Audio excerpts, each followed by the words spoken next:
Arsenal 2, Aston Villa 2. What a disappointing result that is. After the first hour, going 2-0 up to end up throwing it away. Super frustrating. We're going to get into it. If you're new to the channel, please do subscribe. If you could like the video as well, even if you don't feel that jovial, it does help the channel. I would appreciate it. But look, we'll get into it straight off the bat. So frustrating. After Liverpool get that dagger last-minute winner, it was a bit of a deflator, and I was worried about how that would impact the team and the crowd. And actually, it didn't. We came out of the blocks really well, had a really strong start to the game. You could see that on this momentum thing here. And I was really impressed and happy with the way we started. Obviously, when that does happen, based on recent times, you start thinking, oh, here we go. How's this going to go? We're not going to score. And then they'll score. And they did have a couple of chances. David Ryan made a good save. But we continued. And we didn't drop off really in that first half. The pressure continued. The pressure mounted. And eventually we got that opening goal. And it was a really, really good goal. It was something that I feel like we don't actually see all too often anymore. And I want to touch on this during the video. But Trossard gets it. And Trossard had a really good game today. Flashes it across the box. Martinelli catches Martin sleeping. And he taps it in. And could Martinez have done better? I think he probably could. I think Martinez could do better there, but it's from such close range. And we really needed that goal. And it was a big goal at the time. Puts us 1-0 up, deservedly 1-0 up. And we were absolutely buzzing. Game continues into the second half. Again, how are we going to come out of the second half? At the start of the second half, we started really strongly again. Was really happy, dominating the ball, dominating possession. And then we go and get the second goal. And you're thinking, wow, this is really not the way that I thought today might go. I think when Saliba got ruled out, I think a lot of us were quite worried about today. And once again, Trossard isolated against Matty Cash. Remember, we spoke about that yesterday in the preview, that actually we had found some joy down that left-hand side against them in the last game. Trossard gets that element of separation, flashes it across the box again. And this time, Kai Havertz taps it home. And, from that position, you can see there, Kai Havertz did really well to get on the end of that and finish it. And you think about 2-0 up here. By this point as well, Villa had created very little. You're thinking we should come away with 3 points here. And that would be an exceptionally good 3 points. And unfortunately, from the 58th, 59th minute onwards, we lost our heads. And for me, one player in particular lost his head, and that was Thomas Partey. And we go and concede both of the goals. The first one, I put it here. It's a bit small. I apologise. You can't see it too well. But in chronological order, from the top picture down to the bottom picture, you can see Thomas Partey highlighted there, right? It's really clear where the ball is going. It's the midfielder towards the left-hand side of that picture that's got the ball. I can't remember his name. What was his name? That midfielder that got subbed on. What was his name?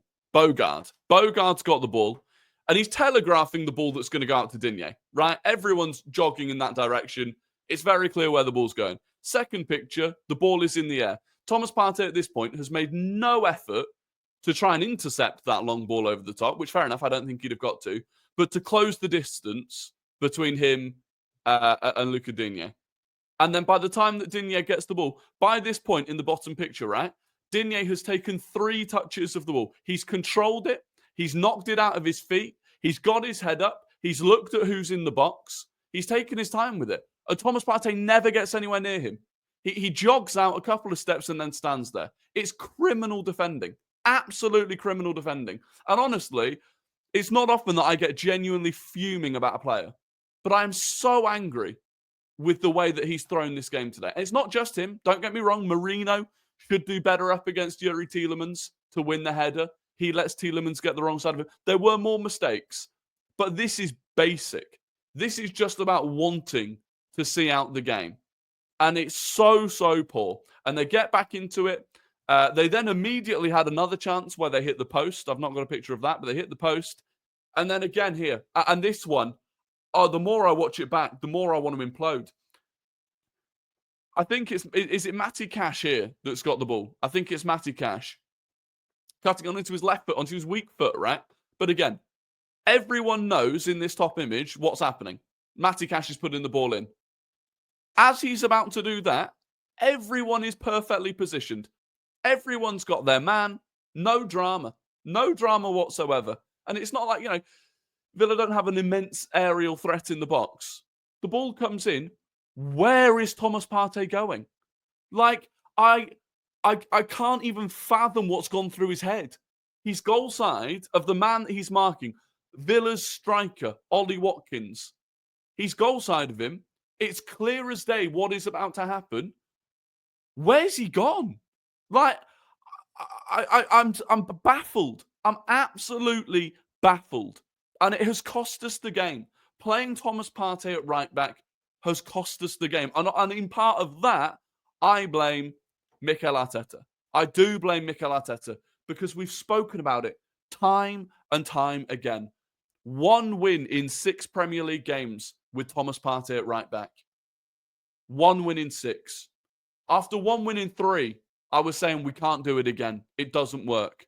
And we've done it again, and we've done it again, and we've done it again. And people say, well, what would your solution be? Right? Yeah, it's a brutal blow losing Saliba. What would your solution be? I'd keep Timber at right back, where he's been excellent. I'd keep Partey in midfield, where he's been decent. And I'd use my centre-back that's on the bench at centre-back. And I know he's a left-footed centre-back, and I know he's not even had a brilliant time this season. But he's been all right. He's made a couple of high-profile mistakes, but... And to the people that say, well, what would you do? What would you do differently? Something. Anything. Because it is literal insanity trying the same thing over and over and expecting a different result. And so I'm annoyed that Arteta did it. And I'm so annoyed with Thomas Partey. And he's not the only one to blame. And there were other people that could probably have done more. But for both of them, neither of those goals go in if he does the absolute basics. And it's so frustrating because ultimately the attack had actually done their job today. We spoke so much about those attacking players and the need for them to do more, the need for them to create more. And all 3 of them, I think, are knackered. They're running on fumes, but they put a real shift in. All 3 of them did their jobs. Trossard 2 assists, Havertz and Martinelli with the goals. And they were just let down today. They were let down. Outside of that, in terms of player performances, I thought Miles Lewis-Skelly, absolutely excellent once again. Miles Lewis-Skelly came up today against Morgan Rogers. Morgan Rogers, we made the whole preview. Excuse me, my voice is going. I was screaming all evening. We made the preview about what a powerful runner Morgan Rogers is and about how we needed to stop Morgan Rogers today. And we did it. And Miles Lewis-Skelly did it. Do you know how unbelievable that is? An 18-year-old. And he dealt with the physical battle. He was in Rogers' head. Rogers was getting, was losing his head. I was so impressed with Lewis-Skelly today. Gabriel, again, absolute monster. Timber was solid, I thought. Marino was fine. People blaming Marino. Yeah, for the first goal, I think he could have done better. I thought Marino was good today. I genuinely think with Marino, people just think that he should be doing things that he is not there to do. I just think there's a disconnect between what people expect Marino to do and what he's actually meant to be doing and what he is doing. I thought he was good today. Rice was excellent today. Ødegaard was poor today. Ødegaard is really struggling. But again, you can tell the guy is knackered. The guy's not in form. The guy needs a break. But we can't do it. There's no one there for us to do that. And then again, I thought the front 3 were decent. The subs, we only made 1 sub. It was Sterling. It was useless. And this is a massive, massive problem. This is a massive problem. Villa are bringing on Digne, right? Okay, maybe not. Digne is not the best example. Villa are bringing on John Duran. Villa are bringing on Leon Bailey. Villa could have brought on Donyell Marlin. We had Raheem Sterling. That was it. The unused subs. 2 kids, 4 defenders. One of them's a kid as well. And Jorginho. And Arteta's fed up with it. And he came out after the game and he said, I don't know if you've seen it, but Arteta said, the difference between Liverpool and Arsenal today. Liverpool brought on subs to make an impact on the game. They did, and they won it for them. We just didn't have that. And part of that is rotten luck, absolute rotten luck. To lose Saliba today, and again, Arteta's come out after the game and said he's worried, and they need to test Saliba again tomorrow, so he's worried. But if we lose him for any period of time, we are bordering the point where you don't actually go out and panic buy someone now because it's just not our season. the way that the injuries have mounted up. But a massively frustrating 2 drop points. And, it's the same thing again. Gain 2 points on Liverpool in the week, lose 2 points on Liverpool at the weekend. Every time we capitalise, or every time they drop points, we either fail to capitalise or we capitalise and then immediately give it back to them. Super frustrating. The other thing I wanted to talk about, just because people have been talking about it, the handball, it's handball. I don't think we do ourselves any favours if we sit here and we try and argue the handball. In every way, shape and form, that goal has to be disallowed. In terms of whether or not it hits his arm, it absolutely does. Do you know how I know it hits his arm? You don't get me wrong, the camera angles weren't great, and there was an element of, well, is that his arm or his body that it hits? Physics, right? I implore you to think about physics. The ball deflects upwards off Kai Havertz. The ball is going flat towards the goal. It hits Havertz and it goes up and loops, right?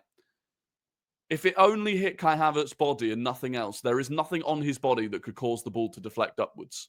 Like, just think about it logically. The ball hitting his body, why would it go upwards hitting his body?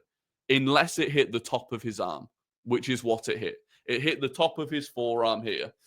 It's unlucky. And once that happens, you might say, well, his arm's by his side. It's accidental. That's not the way the rule works when you score a goal. The player that scores the goal, if they handled it in any way, shape, or form, even if it brushed their hand and made no impact on the ball, like it's handball and it has to be disallowed. It's unlucky, it's brutal, but it is the way it is. Look, for us now, I don't like swinging in and out of, title gone, we're back in it. Title gone, we're back in it. Today felt like a monumental day in terms of Liverpool are 2 minutes away from dropping points. They end up getting all 3. We're 2-0 up. We end up with a point. Back to being 6 points behind them with them having a game in hand.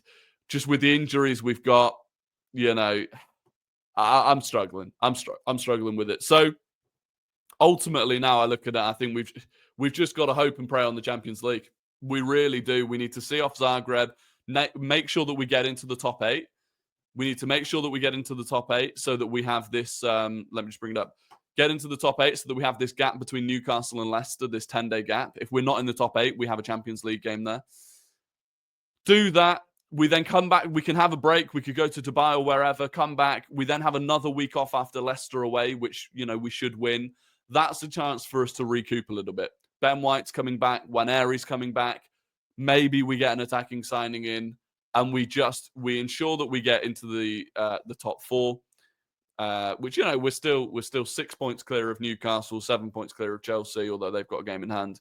And we go for the Champions League. But ultimately, very, very frustrating day. Very frustrating day, and